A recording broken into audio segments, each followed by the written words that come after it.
Good afternoon, everyone, and welcome at this webinar that we are organizing in partnership with ANWB Automotive and Syndesmo. It's our Back to Business Week. So today we are organizing this webinar about the influence of COVID-19 on commuting. And on Thursday we have another webinar with SPI and Syndesmo about how to organize the workspace. But today we're going to speak about commuting. So let me first thank our two speakers, Jelle Oosterhoff and Jos Hollestelle. Welcome. Thank you so much for being here with us today and for sharing your expertise with us. So ANWB Automotive is a global player in mobility, financing and management. They have a fleet of more than 1.7 million vehicles. And the highest priority is innovation and personal service. And today is with us Jelle Oosterhoff, like I said, who is Manager Strategic Sales. And you give in-depth mobility advice. And with him today is Jos Hollestelle from Syndesmo. Jos is partner and senior consultant with Syndesmo, working on topics as building Paris-proof mobility policies and creating visions on future mobility. And Syndesmo is a consultancy firm specialized in mobility, of course. You help clients to build and implement a mobility policy. And the most important is that it's flexible, sustainable, and cost efficient. Questions can be asked in the Q&A. So do not hesitate to ask them during the presentations, but then we will take moments to answer them. Before I give the word to the first speaker, we have a couple of polls that we would like to launch for you. So we have an idea of your idea and already your status on mobility. It's anonymous, so you can answer and your answers are treated anonymously. Let me start by the first. It's about the impact. Are you already partly back in the office? So could you please start answering?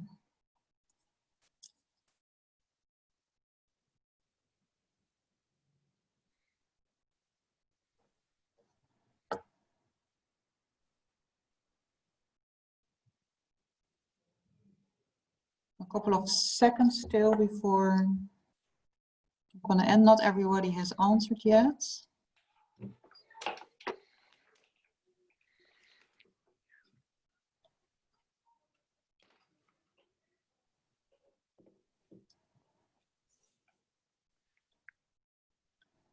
Yeah, 3 seconds and then I'm going to end the polling.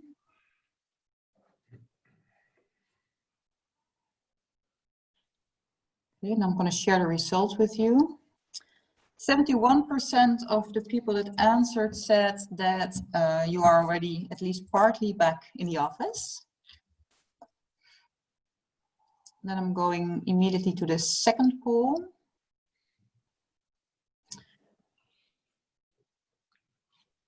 Do you expect that COVID-19 will have a long-term impact on your mobility policy?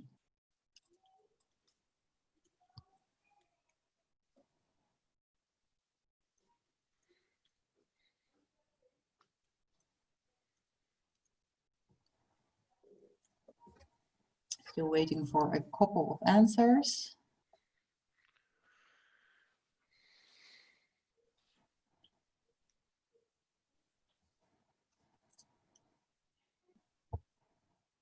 Not everyone has answered yet. A couple of seconds and I'm going to end the polling.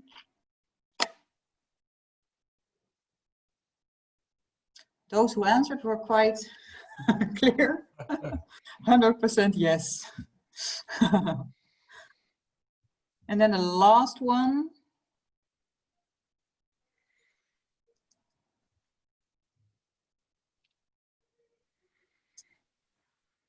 Are alternative ways of commuting to work already embedded in your mobility policy?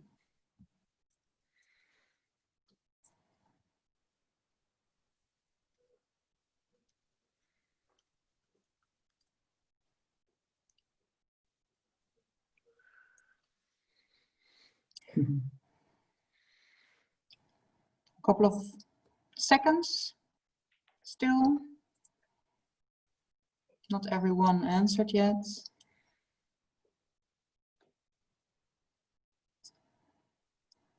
This is an interesting one because it's 50-50. Okay, well, thank you very much. I'm now gonna give the floor to Jos Hollestelle. I'm gonna share my screen. And Jos, the floor is yours. Yes, thank you for your introduction, Sylvie, and for giving me the opportunity to speak with the attendees today. I'm not sure if I can change the slides. No, okay. So today we'll talk about the impact of COVID-19 on commuting. And like Sylvie said, we as Syndesmo are a consultancy firm, and we help a lot of different companies with their mobility policies. And also governments, the ministry, and this gives us some in-depth information about how the mobility landscape is changing. So first I would like to start with sharing some of those insights about what's happening at the moment regarding mobility and COVID. So there will all be some technical slides, at least the first part. So what we've seen, and of course is not mind-blowing, but we've seen that mobility has changed drastically. At the lowest point, car usage was down at 59% of normal, which is a lot, but it also isn't maybe as much as you would think. At least me and a lot of my clients, mostly everybody is working from home. But what we also see is we see a slow increase in the number of people working, traveling again. Now we're almost back at normal levels again. 92% of the people are traveling again. This doesn't mean they're traveling to work. People are using their time more efficiently, doing things that might be more fun or more valuable to them than traveling to work. So they visit friends more often, or they go to the nature more often. Because if we zoom in work, that's the diagram on the right. What we see there is that the number of trips to the workplace is decreased by 34% of normality. It used to be, well, in the height of the corona impact was 51% less, and now we're up to a decrease of 34%. And it's, well, like we saw in the poll, a lot of companies are starting up. When I talk to companies, I see they're mostly now doing it very slowly and preparing from September and later on to be, well, more ready for hosting more employees at the office. So this is what we see also in those weekly charts we get from the ministry. A lot of more and more people are returning to the offices and working again. So if we zoom in the next sheet, I think it will say something about public transport. And this isn't a surprise, of course. We've seen an enormous decline in public transport use. People are, of course, they were motivated not to travel by train or bus or any other form of public transport. We see this decline very strongly in the beginning. Well, almost 68%, well, 86%, 68% decrease, and this is getting back to normal. A little bit more slowly than the car usage. We're still down to almost 68% at the moment.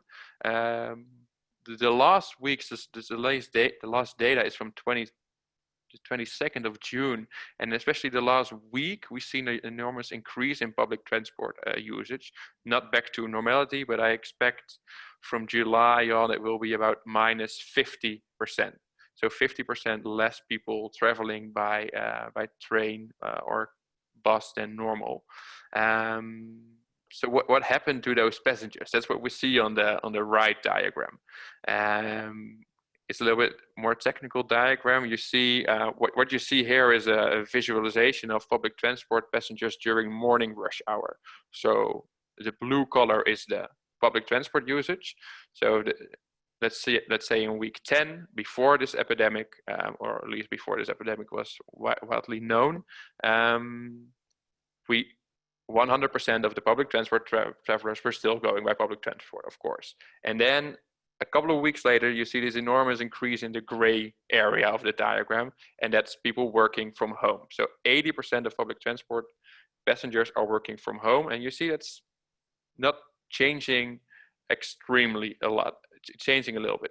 10% of the group is still traveling by train. Of course, this will increase the next couple of weeks, or other forms of public transport. And 10% of this group is traveling by car. So mostly the majority of this group is working from home, much more than people traveling by car. It might also have to do with the circumstances these people work or study in. People are studying from the office, and people traveling by public transport are more likely to work in office buildings instead of, let's say, industrial areas where you really have to be attended to do your work. So we see a drastic change in mobility. Let's move to the next sheet. A lot of figures again, a lot of numbers. Let's not zoom in on that too much, but like I said, people are working from home. It is not an extreme eye-opener, of course, but it's interesting to look at the figures, how it was before COVID, how it's during COVID, and how it's after COVID. And before COVID, those are the purple bars in the chart.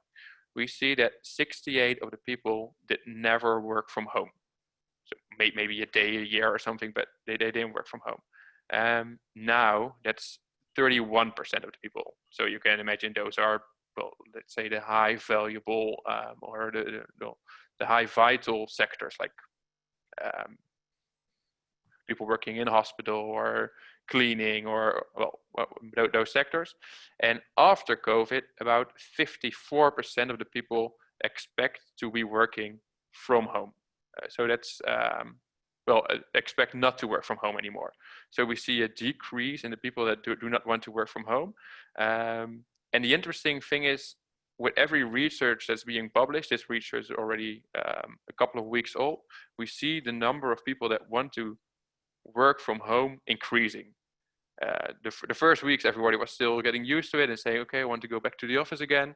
And now the longer this pandemic is lasting, and the longer we urge our employees to be working from home, we see a vast increase of people actually wanting to work from home even after this COVID area. So this means, if you're looking at mobility, that you will need a more flexible mobility solutions. People will not be working or traveling to work 5 days a week as we might have been used to. So these are some basic figures about COVID and mobility. Of course, there's a lot more to share, but well, we have little time in this webinar. Let's move to the next sheet. So what does COVID mean for you and us as an employer, and in the daily commute for your employees? Let's see. Well, the first thing is that, besides, of course, public transport being difficult to travel by, a high risk of infections, the most important thing is that, well, I think the webinar later this week will go more in depth in that, is that the office capacity determines the frequency people can travel the next couple of months. A lot of companies I speak with, they expect to have about 60% less base capacity, either from, well, because of the desks, and a main factor is the elevators in the companies. They just can't handle a lot more people than normal. So also in the office, it's extremely important to, well, let's say, to spread out the times people are going to and from the office. So the first statement is, working from home will not be a luxury, it will be an obligation, even after, let's say, the first lockdowns we have been seeing. Let's go to the next sheet, Sylvie. If you're looking at your mobility policy, you see a lot of different groups of travelers. You see people going by carpool, you see people going by bike, you see people going by public transport, you see people going by any form of mobility you can imagine. And it's interesting to think what's the impact of COVID for these precise groups in your office. Like I said, of course, the 1.5 meter will still be very relevant in your office, but also in, let's say, your bike storage, or what do you think about carpooling? Will you still allow people to carpool to work, or is this not allowed? First thing that comes to mind is let's ban carpooling. But I've also been speaking to a lot of companies that say, well, I rather have somebody carpooling with one colleague than going into a train with 200 strangers. So the first initiative is like, okay, let's ban this. But if you think a little bit more and looking for alternative for public transport, because we see, especially in public transport users, a high demand to change their mobility to car, to bike, to anything else. It's important to provide them with some sort of solution. I think Jelle will go more in depth in that in the second part of this webinar. So COVID has big impact on mobility. Well, in my research, I found my French is not too good, so I will not try to to read any French here, but the French expression from wasting money is pretty much similar to the Dutch one. In Dutch, we will say, well, French, apparently you say you're throwing money out of the window if you're wasting money. And what we see is people are working from home now, of course.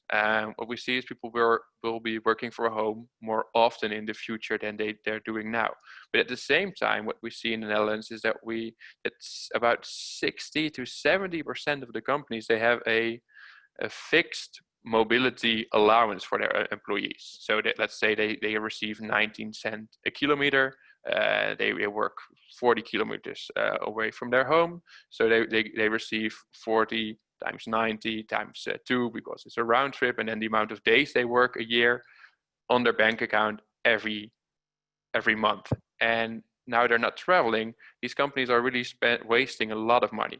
And this used to be very difficult to change it. You need to make negotiations with the ondernemersraad, we say in Dutch. And the thing about COVID is that we see changes happening rapidly. So we're also seeing companies that have been talking about changing this to a more flexible mobility solution are doing this in a couple of weeks instead of months of negotiations with this ondernemersraad to change their mobility policy. Because saving money, of course, is more important now than ever. And now it's really just wasting and throwing your money out of your French windows, apparently. So let's go to the next sheet. I think this was the poll that had like a 100% score. So it is, what we're seeing is that COVID has an impact on mobility. For some companies, it will be bigger than for others. Companies that I also do a project in the Zuidas in Amsterdam. And there people are traveling by train. About 70% of the people are traveling by public transport. And this is, of course, a huge impact. And they really need to change some things in their policies to provide employees with good solutions. Other companies might be affected a little bit less. If you're next to a highway, how does COVID affect your mobility policy? But we see that people working from home, people are traveling less. This means that, well, let's say traditional policies as just providing lease cars or just giving subscriptions to public transport isn't the most cost efficient way of providing mobility anymore. So you need to change. In the next couple of sheets, I will go a little bit more in detail in what you will need to change. So the first thing is that, of course, the main thing is that COVID has a high risk of infection. So you want to stay away 1.5 meters from other people. And some places these rules don't apply. One of them is public transport, which is, of course, a little bit difficult because it feels unnatural to be holding distance from everybody the entire day and then just walking into a train that's full again with other people. So we see, I've made this, well, a Corona transport ladder with the highest risk of infections on the top, mode of transport, and the lowest risk of infections in the bottom. So public transport during rush hour in second class, is the worst idea you can have right now. Of course, it's changing a little bit because we're spreading. It's less busy in trains and in buses at the moment. But after September, of course, this will more and more people will be traveling by public transport. Well, then, if you need to travel by public transport, do it outside the rush hour. But also look for alternatives like speed pedelecs or high-speed e-bikes that go about 45 kilometers an hour. Look in what can carpool do for your company. Like I said, better than with one employee than with 200 strangers in your transport mode. Maybe taxi as a solution. Of course, it's not for a daily basis, but if you have a bigger company with, let's say, 500 employees, I'm pretty sure there are some of those employees are in the high risk category. Let's say people with with some kind of sickness. You don't want to tell them, well, maybe it's a better idea for you to work from home the next couple of 16 months or something like that. So maybe for those employees, you provide a taxi for not every week, but maybe once every 2 weeks. You give them the possibility to connect with their team again after September. So it's very important to look at these possibilities. I go a little bit more in detail in an example later. So let's go to the next sheet. Here it is already.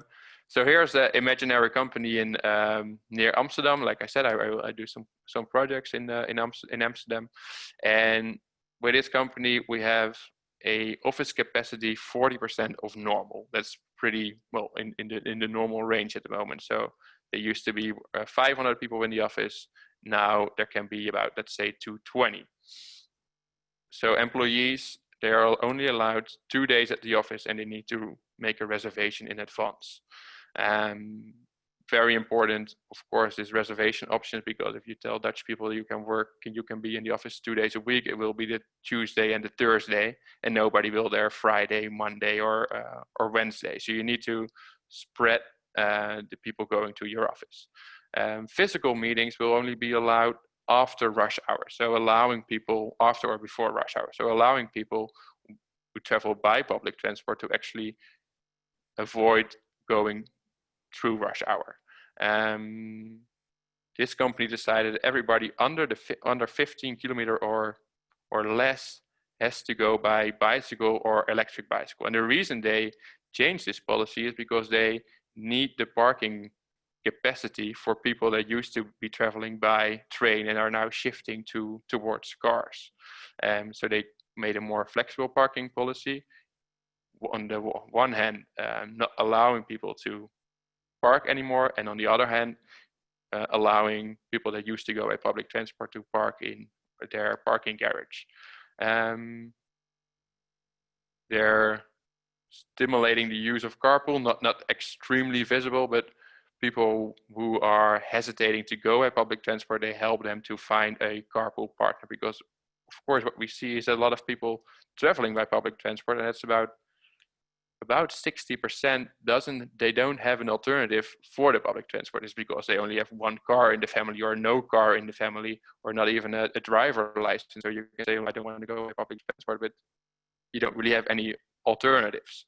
Public transport use only allowed outside after rush hours. And what I said, this company also is looking after, well, let's say the more vulnerable employees. So they give, like, let's say maatwerk in Dutch, like tailor-made solutions for those employees.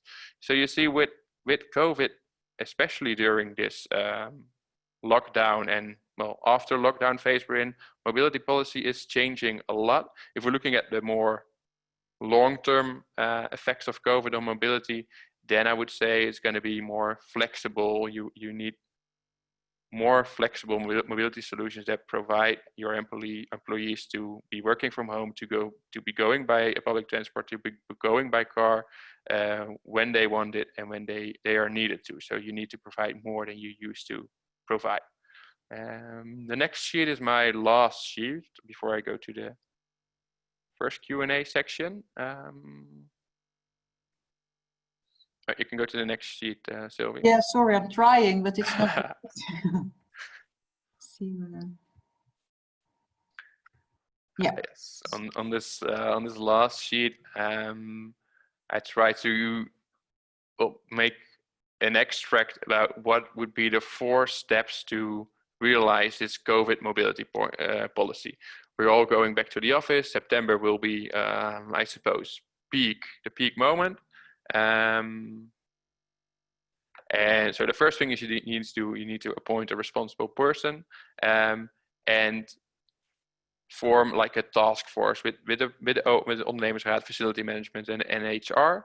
And they start with an analysis of the current situation. How do employees travel? What kind of target groups do we have in the organization? So how are people traveling? Are the people who travel by public transport, do they have an alternative? Are they will they stay at home the next couple of months, or are they really needing to go back to the office? So when you have this information, you build a scenario, and Jelle will also go a little bit more into detail in that. And the first thing I say is that you either have to accept the risk of COVID, so that means you will not provide too many solutions to your employees. You can either reduce it, so that means you offering more solutions to your employees, or you can even minimalize it, and that means you really need to provide your employees with alternatives, maybe short lease constructions, other constructions, to give this alternative to be traveling by public transport. Then you of course make your selection of solutions and you start your implementation. Jelle will go more in depth in those measures you can take. So this was my first, let's say, overview of COVID-19 impact on mobility and how it would be changing your mobility policy as an organization. Thank you very much, Jos. I have one question. I think it's not very easy to answer, but how long do you expect this situation to last? We would like to predict the future. Yeah, yes. You could have invited somebody else for that answer, I suppose. I think the main thing is that the short-term effects will of course last, and the situation we have no idea how long it will last, but the long-term effects will be there. Also, companies that I'm talking with, they are really changing their long-term office policies. So they're looking into, can we stop the rental contracts with some of the office buildings that we need? Do we really need so much space as we thought we needed, let's say 4 years ago when we made our policies? So those effects will of course last a long time, even after COVID, and those are so that's really changing also the mobility landscape. Yeah. Thank you. I think I can give the floor to Jelle now, can I? Thank you. Yes, I think I'm ready. It was an interesting question, by the way, because there was a simple answer, and I think that answer should be when there is a vaccine. And then the next question is, if there is a vaccine and we can be kind of normal again, what is our behavior like? Will we shaking hands again, or huddle, or I don't know. That's interesting, and only time can tell, I guess. But it is someone. Well, who knows? We'll see. And thank you, Jos, by the way, for your part of this webinar. We have some overlap, of course, but that's why we are working together often as well. And in this part of the webinar, I will be talking a bit more about the discussions we had with our customers, the output. And so please, Sylvie, if you would go to the next slide. This is on purpose overlap with Jos's Corona mobility letter. The reason why I bring this back again is in all these mobility types, you can discover collective transportation, which is kind of the first four from public transportation until the shuttle bus or van pool, it should have been. Then you have individual transportation from taxi or carpooling all the way to walking to the office. I don't know if there are many colleagues of us walking to the office, but that is the most healthy one, besides, of course, staying at home and running the risk of being affected or infected by people who are well, in your more private life. So please remember the differences between collective transportation and individual transportation, because that's what we also conclude on the next slide. The ANWB, the Dutch, how you call that in English, the National Association for Cyclists from Origin, they did a research, and they, of course, and it doesn't really make sense, they see an increase of individual mobility. So 36% of the participants of this research, they are going to use an own transport method instead of public transport. Exactly what the figures of Jos told us already, what happened since the outbreak. But this shows more an expectation of the situation to come. And for some of us, we are already going to the office partly. Others, as Jos already stated, are thinking of this after the holidays, early September, or even in New Year. And there's a third group, and this third group, they stayed in the office because they had to, they ran some risk, as we saw in the meat industry in the south of the Netherlands. But there still were issues for them. How do I get my employees to the office? So the challenge is the same, only the moment when you receive the challenge, when you have to find a solution for this challenge, can differ. Back to this one, 27% thinks or expects that he or she is using an e-bike more often for commuting, which of course really well connects with the high interest of e-bikes with the local bike stores. And 17% believes that he or she will use the car or the motorbike. And as a result, it is expected that the traffic jam situation, no, that's okay, Sylvie, you can leave it on the next slide, that it will be busy on the road again. Not as busy maybe as before, because a lot of employees will work from home still, either 1 or 2 days, maybe 3 days.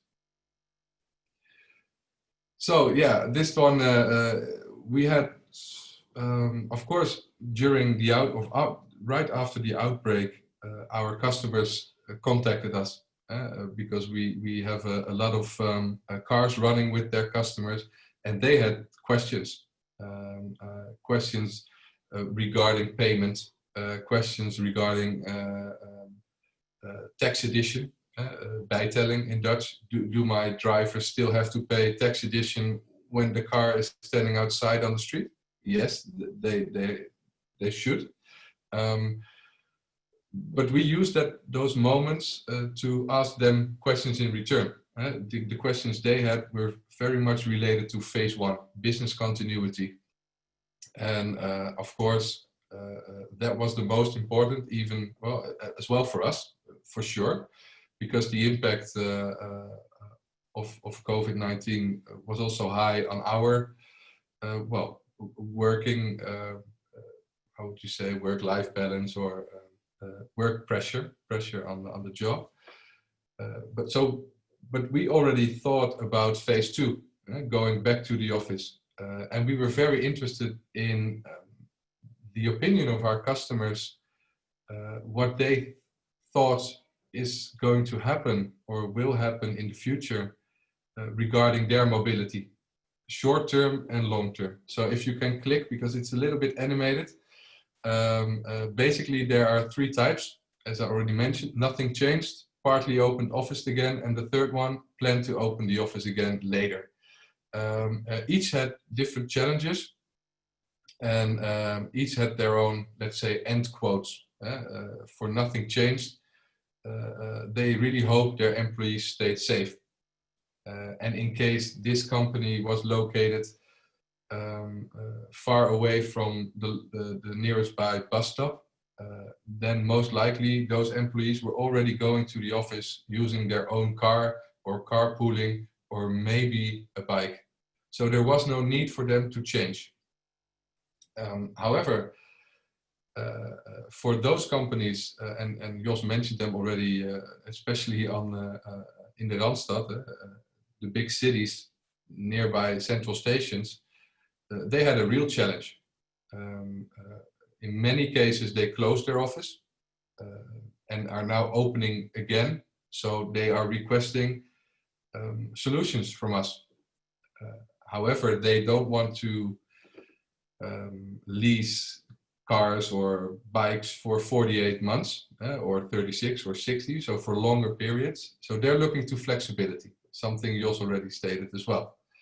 And their main concern is, okay, now we are planning, we are organizing, creating this temporary mobility policy, short term. What if we have to close again? Can I then just return the vehicle? Can I return my bike? Should I stop paying the 90 cents per kilometer to my employees? And then the third group, planning to open the office. So they have more time to think about the solution, and they really use what we sensed in the consults that we had. They really use this period to change for the long run. So of course they are focusing on individual mobility when they are opening again. September seems far away, but it's only let's say 7 weeks away. But for those companies who are opening again in January, they use this time to define a long-term mobility policy. Not necessarily no public transportation, because the majority believes that public transportation will be available in better circumstances than today. And of course, their biggest worry is, okay, so now we are building a new policy. What if the situation changed again? And I am investing in long term. What can you help me with the short term? So Sylvie, please, the next slide. And now I have to remove something. Yeah. So in short term, for sure, yes, I would like my colleagues to commute safely. And given the uncertainties, I don't want long-term contracts. So ALD, can you please advise me? How should I design this short-term policy? And again, it's animated, Sylvie, so you have to do a lot of clicking from my part. That is flexible individual mobility. Think about the Corona letter. It's those from taxi / carpool all the way down to walking. Yeah. So how can we incorporate this flexibility in our mobility? Thank you. And especially focused on the non-lease population, because those the population with leased vehicles, they don't have this challenge. So because they can use their safe leasing car, which they probably haven't used for the last 3-4 months. And they have their individual situation, which is safe for them. So, but with flexible, you want from one hand, the customer and the user wants to have the risk. So if he needs to change, he wants to hand in the vehicle or bike with no harm. So no termination fees, or which is normal when you use long-term contracts. So the flexibility, after 1 month, you can hand in your vehicle or lease bike. It's cheaper than rental because rental, well, you can go to Sixt or Hertz or the Europe car, to stay a bit French, I guess. Yeah, and but their rates are higher, and of course their rates go down when you upfront commit to a certain period, let's say 6 months. But then again, there's this attachment again for 6 months. It's rapid available, the cars, because we use used cars or cars from our rental fleet. It's not about an individual car. You select a vehicle category, which gives us as a leasing company also flexibility, because then we can easily manage our own fleet. And then we have the e-bikes, flexible e-bikes, which we are working at this proposition as we speak, and we want to release that really soon. And the good thing is that e-bikes, easy to use to 15 kilometers, speed pedelecs. We have examples, we have users 40 kilometers, Utrecht, Amsterdam. It's a wide bike path, and well, they can really use the speed of the speed pedelec. Next slide, please. But in the long term, so those companies who take their time, and also the companies who are now building the temporary policy, they also think in the long term, and they ask us to advise on this. So a lot of companies found out that working from home is not so bad. I think the progress that was expected to last for 4 years now happened in 1 or 2 weeks. We had maybe some ICT issues here and there, but it worked, and it also worked with kids. It also worked with kids and home teaching. So yeah, this is a great learning for us, and therefore it's also an opportunity to rethink about the mobility policy. Is that lease car for 48 months, 40,000 kilometers per year, is that still the best solution when we work from home 1, 2, or 3 days a week? Or is that not rather expensive? Those questions we try to answer, and we try to really build then a perfect fit mobility policy with some flexibility for the users, because maybe I'm living 100 kilometers away and my colleague just lives 15 kilometers away, and we are still, we should be comparable in a way. Next slide, please. So there's not one size that fits all. And this is the transition that we are making as a company, and that we are sensing with our customers that they really would like to make, is from traditional leasing to custom designed individual mobility. It doesn't mean that it's the end of the lease car, preferably not, because for us that's the leasing business model is really important.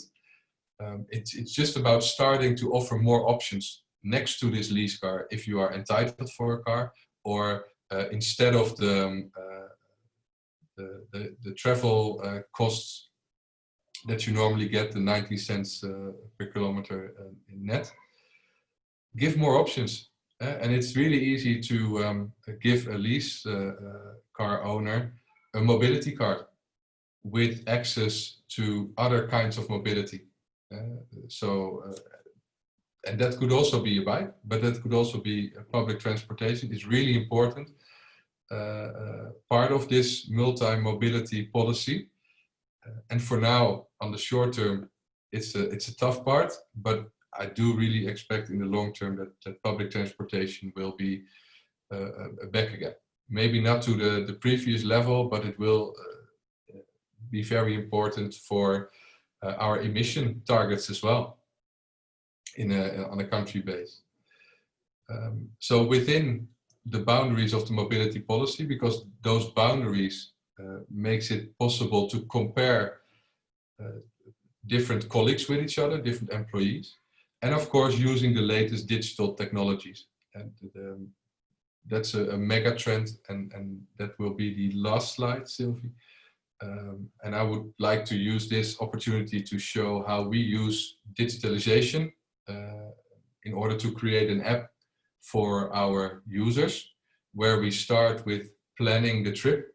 So the app is connected to your iCalendar, and based on the appointments that you have in your calendar, ALD Move, the app, will offer some suggestions. And depending on the targets, CSR or maybe cost targets of the company, those suggestions come in a certain order. And when the user is selecting the best possible option, he will be rewarded in a way. So he can, we rather reward good behavior than to punish bad behavior. So the night before you plan your trip, and in the morning you're ready to go. And so that you see a mobility card which gives you access. But within this app, we are also developing the platform for sharing mobility. And of course, your plans can change. That happens quite a lot. So we call that instant travel. And we have a connection with Uber, where you can book this instant travel. And depending on the type of trip, whether it's business or private, and of course, depending on if you are allowed to use a taxi for business usage, the invoice will be sent either to your to the employer or to the employee privately. So this is how we start the journey of our user, and this it could well be a lease driver, but it could also be someone who is not entitled to a lease car and uses his or her own vehicle or own bike. It's all about administration, give insight, and then report back and consult on better opportunities. So that's the end for ALD.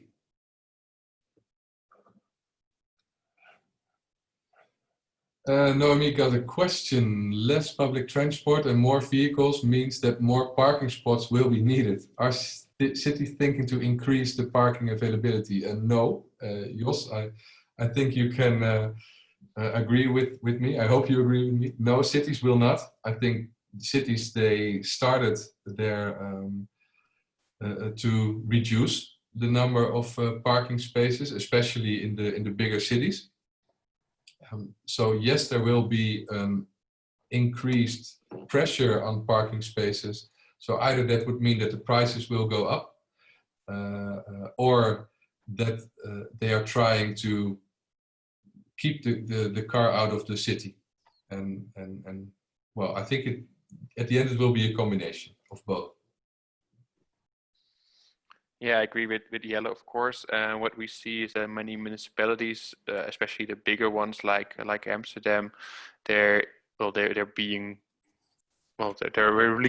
looking in depth in how to provide those cars, and of course they don't want them in the city center. So Amsterdam now, for example, is looking if they can provide temporarily spaces in Schiphol, where of course a lot less passengers will be than normal, or in Rai, where less conventions are than normal. But you actually see a change towards more friendly and bike-friendly municipalities and less car-friendly, especially now with COVID, because a car just takes up more space than average cyclists.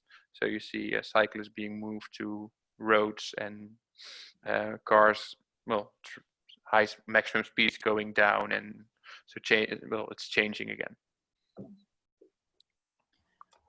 Can I ask a question as well? I think that before the COVID crisis, we were really heading to a problem that was bigger and bigger in traffic jams. How would you see that in the future? Would that change? Because I was quite surprised that lately there's still a lot of traffic jams announced on the radio. You would have expected that it would be much less. I can imagine. There's a short and a long-term answer for that. In short, Jos already mentioned the spread of working hours or the spread of commuting, and so it's all about the number of cars at that moment at that place. So if you can reduce the number by spreading appointments or spreading office hours, that will have a positive impact. Less traffic jams, and working from home more will also have a positive one. The downside is that public transportation is used less, and therefore more people will, especially those more than 10-15 kilometers away from their office, will take the car. Are there any other questions that you can ask in the Q&A?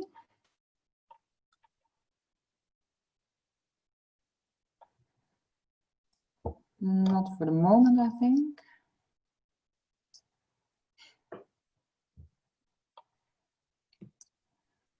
No questions? Was a very clear story. Apparently, yeah. I must say that it's, I think I'm very curious to see what the future holds us here, because it's such an important topic. I think for everyone, commuting is very important. And the way you go to work, the way if you feel safe. Yes, it's really important. Yeah. I think the most important thing is that as an employer or as a company, you need to be in the seat where you make the decisions, and you shouldn't wait what's happening or what's changing. If you feel the urge of your employees to change their mobility behavior, see where you can accompany them, see what your long-term office building strategy will be. How will you provide people working from home for a long term? So you really need to take this direction and, well, make your first steps.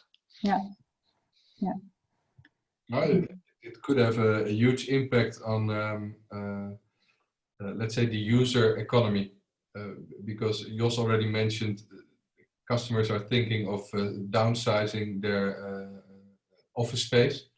I had customers who already said, well, I'm going to send back 2 of my printers, which I have on a subscription-based form. Think of coffee, as a simple thing as coffee. Less usage, so do you need 6 machines? Maybe it's, and the same goes for leasing cars. So it's a very interesting period ahead, and for us, very important to stay flexible ourselves, and easier to adapt to the circumstances. There is another remark from Noemi. I've taken public transport and it feels safe, besides the ones that do not know how to use a mask. I think it could be safer if people would be trained on safety, washing hands and wearing masks. For sure. Totally true, but at the meantime, when you're on Saturday in the city center and you see people shopping, it looks like nothing is going on.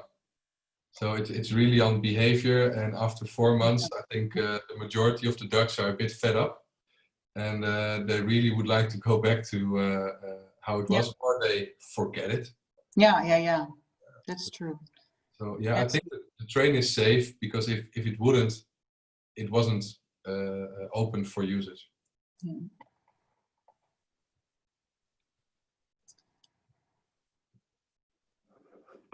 Are there any more questions? Now is the time to speak directly to the experts. So use it, I would say. I don't think there are any questions. I think you had a very clear story. Thank you. So let me then thank both of you for sharing your expertise with us, Jelle Oosterhoff and Jos Hollestelle. If anyone would like to ask any questions afterwards still to Jelle and Jos, do not hesitate to contact us, and we'll make sure that you will be put in touch with Jelle and Jos. And of course, for the ones who have not registered yet for the webinar on Thursday, also about the impact of COVID, but then if you go back to work, to the workplace, do not hesitate to register still. And let me then thank Jelle and Jos again. And it was great hearing your stories, and let's see what the future holds us. Thank you, Sylvie. Thank you for the opportunity. Yeah, thank you so very much. Have a Thank good evening.